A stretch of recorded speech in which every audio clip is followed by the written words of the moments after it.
All right, so far what you have seen is you've seen the traffic flow that was happening from inside to outside. You saw the connection table got created, which allowed the TCP based traffic to happen, but nothing was allowed from outside to inside, right? And you saw that the two traffic on the firewall, that is your ICMP traffic, is allowed by default, and you can ping, the connected ports of my firewall from any of the interfaces. And also one more thing to be concerned over here is I've got a couple of interface in DMZ and they are placed in the same security level. So can any traffic work between them? The answer is no. So for example, let's say I go to R4 and configure, a static route to reach 192.168 3.0, which is DMZ3 network via 192.168.4.10, my firewall. And similarly, I go and configure a static route on R3 to reach 192.168.4.0, which is via 192.168.3.10 on the firewall. So if you look on R3, show IP route static, you have a route to reach DMZ4 router. And if you look into R4, you have a static route to reach the DMZ3 router. Okay, let's enable telnet on both of them.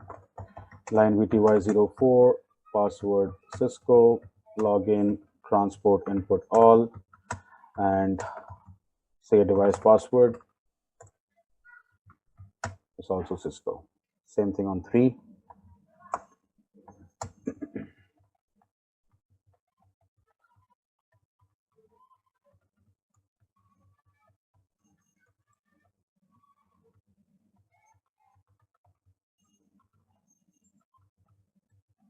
Done with that. So now if I go to, let us say, R3 to R4, if I want to access using ping, I don't have a routing concern because routing is made for the firewall. Both the DMZ34 is directly connected. So from R3, if I try to ping 192.168.4.4, this ping will not happen. The reason being we are trying to travel from between the same security level. Right, so nothing is allowed between the same security levels. So you can see ICMP is not getting allowed. And also if you are thinking for telnet from R3 to R4, this will also not happen. Again, the reason being we are trying to reach from same security level. All right, so to make things happen, what you can do is you have to go to the firewall, as I've told you. You have to give that special command to allow the traffic, which is same security traffic, permit interface. It's a global command. Once you give this particular command, what happens is all kinds of traffic will be allowed between the interfaces flying on the same security level. So now if I try to ping 192.168.4.4, this works. And also if I try to telnet 192.168.4.4, even this also. Let's show users. R3 is logged in. So all traffic will be allowed eventually with this. Now to block anything, to allow anything to be granular, you have to write ACL, and regarding ACL, we'll see it in the next class. You can see that, what all things I've done. Next thing is to understand, your routing, right? So next thing is to understand your routing on ASA. So we would not cover every topic of routing today. Let's cover till static and default routing today, and we talk about implementing all the other routing protocols like RIP, ARGRP, OSPF, BGP tomorrow. Okay, so we talk about the dynamic routing stuff tomorrow, and we do static and default routing today. All right, so how to enable or configure static and default routing, let's focus into that. So sure. Tomorrow what we do is this. Tomorrow we do dynamic routing, right? Revision of traffic flow.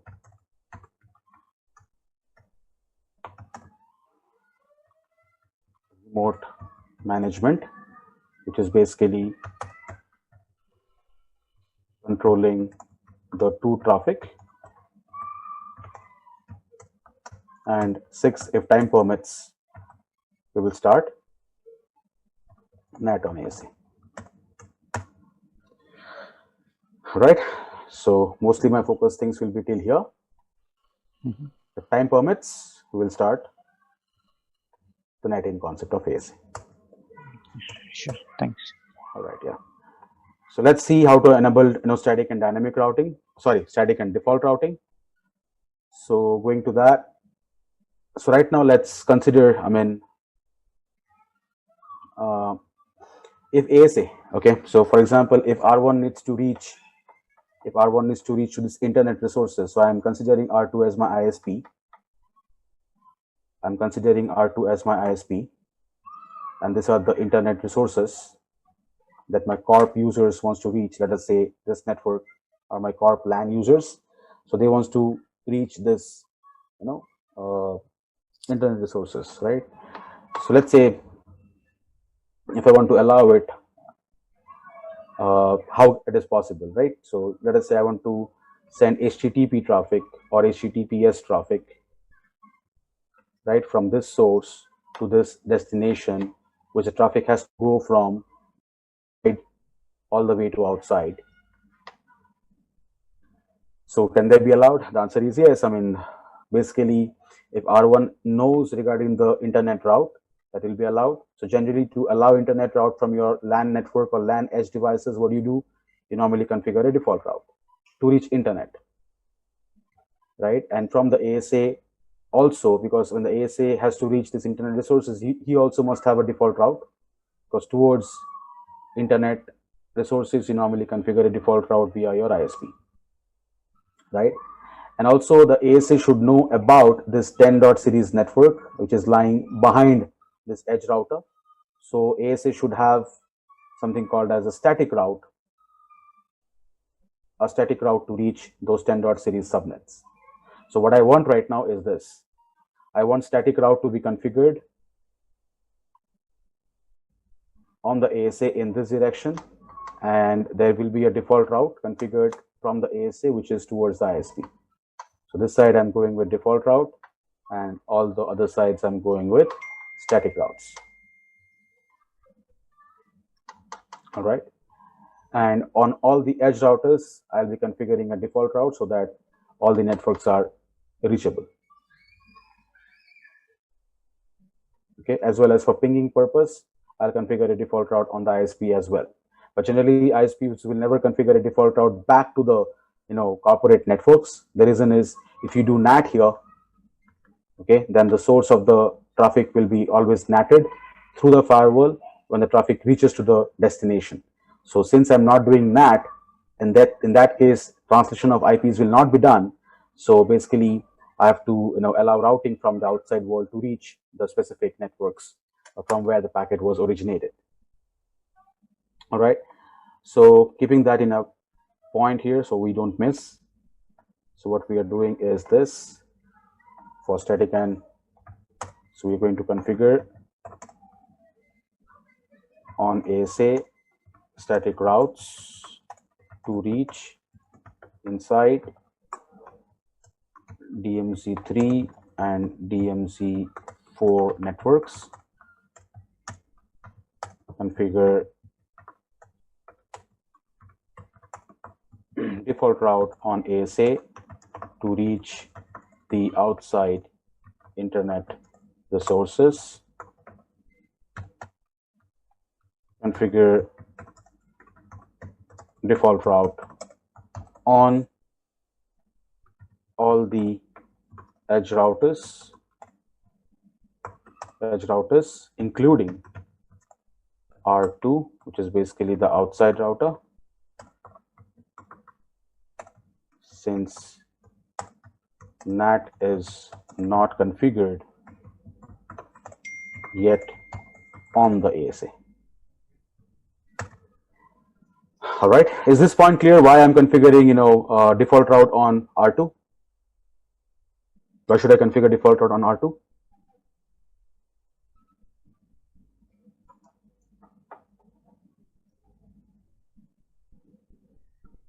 I should configure default route on all those inside and the DMZ routers, right? In order to reach where? Internet. But why do I configure a default route? Let us say why I'm saying that I should configure a default route on R2. What is the reason? I mean, the outside ISP router here, which is R2, it does not have any clue regarding 10.4 or 192 networks or 10.11 networks or 10.1 networks, right? There's no clue regarding routing. That is the reason he would need a default route. But if I do a NAT here, if I configure NAT here, and I NAT, let us say, DMZ resources when they go outside, I NAT inside resources when they go outside, I NAT this DMZ to go outside, I do a NAT. In that case, my source IP address will be generally the public IP, right? Generally the public IP, right? So this public IP is known to R2. So he should not, require to know those specific routes using static route or default route if I do NAT. But if I'm not doing that, that means in that case, I'm not doing translation of IP addresses and I must configure a default route. All right. So first point, configure on ASA static routes to reach inside DMZ3 and DMZ4 networks. On routers, how do you normally configure static route? On routers, you say IP route, then you give destination network. You add the destination network, right? And then you give the subnet mask, and then you give the next hop IP. That is the way you normally configure static routing on routers. This is on routers or any iOS device, right? On ASA, you normally configure the keyword that starts with the keyword called as route. You don't have the keyword called as IP route. Okay, as I've told you in the beginning itself that most of the commands that starts with the keyword IP, it's actually omitted, right? So route, then followed by the interface nameif, then followed by what? The destination network address to connect, then followed by the subnet mask, then followed by next hop IP. Okay, that is the generic syntax. So if I want to connect, let us say if I go to ASA and if I want to attach this 10.1, 10, 10, 10, 20 networks, I have to say like that, route inside 10.1.10 space 255, 255, 255, 0, and the next hop is 10.11.11.1. Likewise, route inside 10, 10, 10, 0, the mask 10.11.11.1, and similarly route inside 10.20.20.0, the mask followed by 10.11.11.1. So basically I'm using the static route statement referencing my exit interface nameif through which I will attach this networks that is behind my inside interface. Okay, so I've added this 10.1, 10, 10, 10, 20 over here. So likewise, to add the DMZ3 and DMZ4 networks, what I will do is this. So let's do it on the notepad and then I'll copy paste it on the router on the ASA. So on the ASA, if I look for DMZ, so it is route. There should be DMZ say 3, and by the way, this is not case sensitive, so no need to worry. If the name if you have given as uppercase DMZ3 and while writing the routing statement it is like lowercase DMZ3, no probs. And then you reach the loopback of this, which is 10.3, so 10.330, which is via 192.168.3.3, and likewise route DMZ4, which is 10.440, which is via 192.168.4.4. So what I do is I configure all the static routes first on the ASA. I just copied the commands. I go to the ASA and paste it here. There we go. So now if you look, show route will show you all the routing entries, including connected, local, and static. If you want to filter, it is show route static. Okay, show route static will show you only the static entries, and you can see the default stuff. I mean, you can know how to reach the inside network. So 10.1, 10, 10, 10, 20, they're part of inside, and this is part of your DMZs. And by default, this is your AD value and the metric value, which is same with Cisco iOS. All right. So now if you look into the static routing, I mean, you have done it on the ASA. So from the ASA, you have done it the static routing. Now what I'll do is I will go to R4, R1, R3, and all the inside and the DMZ routers, configure default routes. So IP route 0000. From R1, this is 10.11.11.10, which is from inside. From R3, a default route, which is any IP, any mask. We have 192.168, 3.10. Then with DMZ3, from DMZ4, this will be we have 192.168, 4.10. Once I'm done with this, just for verification, show IP route static, you can see that there is a default route placed here. And this default route is naturally to reach, all the internet networks. So my target is, these users can reach internet resources using HTTP and HTTPS. All right. And R2 should have a default route to reach back to us, as I've told you and explained you why it is so, because we're not doing that. So from the ISP, I'm actually having a default route via the company's firewall to reach my internal networks. And if you see show IP route static, you have this default route to reach back to us. And what last we need is on the firewall, you must have a default route which points towards the ISP to reach all the outside internet resources. So go to the ASA, and to configure default route, you do it in that way. So you have to configure, this is your static route. To configure default route, the command is route. Now this is through your outside interface. So give like that, route outside, and then you can give like that 0000, 0000, and the next top IP will be your ISP IP, which is 192.1.20.2. This is one choice, or you can have another choice like that, which is route outside 0 space 0. So you can actually squeeze all zeros to a single decimal number. So that means any IP, any mask, which is via 192.1.20.2. You can also do that. So just as an example, I copy this default route statement for the ASA and I paste it over here. Done. And if I see show route static, I can see that there is a static default route which populates like that. All right. So as per the topology requirements, I've configured the required stuff. And last thing is what I cannot verify using pings, because if I try to ping from R4 to R2 or R3 to R2, this will never happen because I'm going from high security to low security, and the reply traffic won't come back because it is ICMP. So to test the connectivity from DMZs inside to outside internet resources, I can test it using HTTP, HTTPS, and Telnet, because they are TCP based and for which the connection table would be getting created for me. All right. So tomorrow we'll look into the ACL part and how to write ACLs and all those stuff. In that case, we'll see. But now to test from inside or DMZ to outside, we have done the routing stuff. So if I go to R1 and if I want to test with pings, pings will never happen. I think you guys are pretty much okay with this right now, why pings will not happen. And if I go to R2, I have to enable R2 to work like an HTTP, HTTPS server.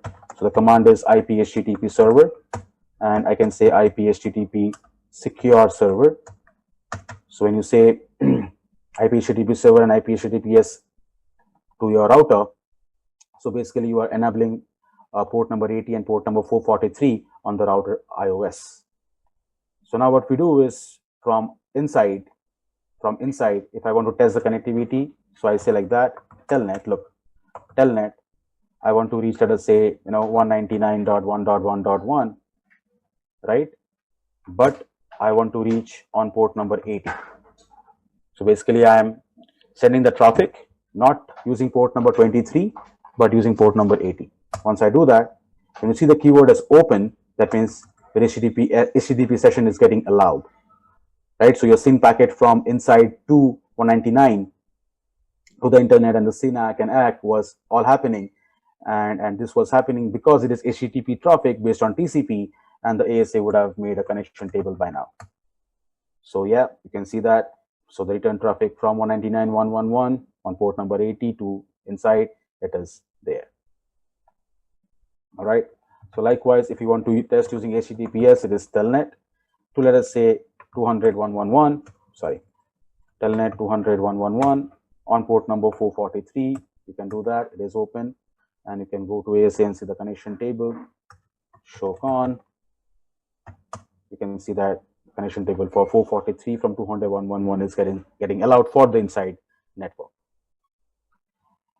All right, so HTTPS is working from inside to outside, and also the same thing will happen from R4 to R3, sorry, R4 to R2 and R3 to R2. So basically DMZ to outside, these things will happen. So if I want to test it, let me go to inside router and close this session. And what I do is I go to, let us say, R3. From here, I try to telnet or try to access telnet, let us say telnet to 199.111 on port number 80, but I want to use the source interface of my loopback 0. So basically, I'm sending the HTTP traffic to my outside internet people from DMZ, which is from 10.333. This is the way you normally do that, right? And you can see the session is open. And if you go to the ASA, you can see that the DMZ people now can go to internet. So if you see show con, the DMZ people can reach to internet, and there is the traffic which is sent to the loopback of DMZ. And the same thing will happen for R4 as well. So if you look, last thing for R4, try to telnet, which is say 200.111 on port number 443 using source interface of loopback 0. The same thing is getting allowed. Finally, on the ASA, show con, previous entry gets removed, the new entry gets created, and here it is. But no traffic will be allowed to come in from outside to DMZ or outside to inside, because we don't have any explicit ACL rules yet. By default, the connection table is not there for the initiate traffic from the outside, and also your security policies, ACL rules are not yet created. All right, so I keep this particular class still here today. I hope it is understandable by everybody. If there is any question which is not covered yet, according to this lecture today, you can ask. So we have done till the static and the default routing part. I hope you guys liked the class, and thank you for joining today. We'll see you tomorrow.